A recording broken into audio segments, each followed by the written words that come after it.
विजय माल्या ने फाइनली 9 साल के बाद अपनी चुप्पी खोली और राज भाई के पॉडकास्ट में 4 घंटे का डिस्कशन होता है। शॉर्ट में अपनी प्रेजेंट करके देता हूँ ताकि आपको समरी मिल जाए।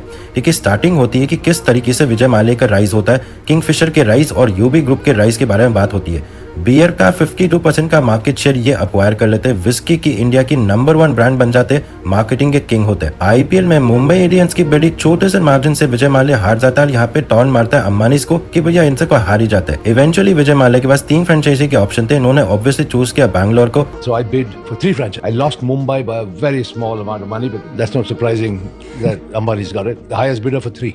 And I had to choose one. So I obviously chose Bangalore. और ये एक मार्केटिंग डिसीजन था अपनी विस्की रॉयल चैलेंज को प्रमोट करने की। इनका मेन फोकस था कि यूथ को कैसे अट्रैक्ट किया जाए और इसीलिए इन्होंने आईपीएल को बाय किया था। ये कोई आउट ऑफ शॉक नहीं था, pure marketing and business idea था।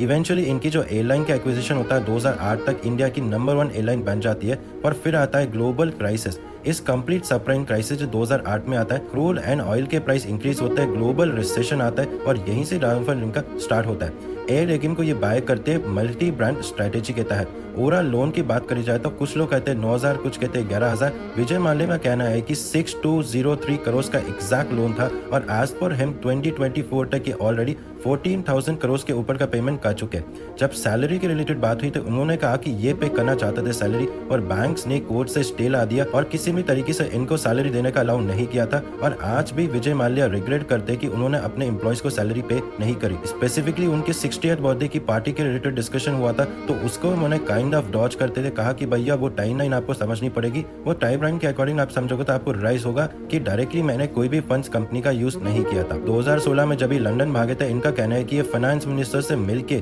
कंप्लीट बातचीत करके लंदन गए थे, पर लंदन जाने के बाद इनका पासपोर्ट ही जब्त हो गया था और इन्हें एक स्केप बोर्ड बनाते थे, कंप्लीट सिस्टम में जिंदा रखा। इन्होंने मल्टीपल टाइम सेटलमेंट की बात करी, पर क्योंकि इनका पासपोर्ट वो खो चुका था, ये इंडिया में आ नहीं सकते थे।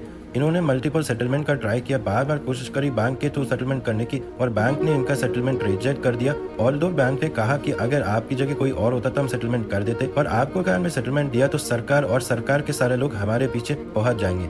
ये है इस कंप्लीट पॉडकास्ट की समरी। आपको क्या लगता है विजय माल्या के स्टैंड के बारे में? कमेंट करके बता दीजिएगा। इस वीडियो को शेयर कर देना ताकि लोगों को क्विक समरी मिल जाए, वो भी एकदम शॉर्ट में।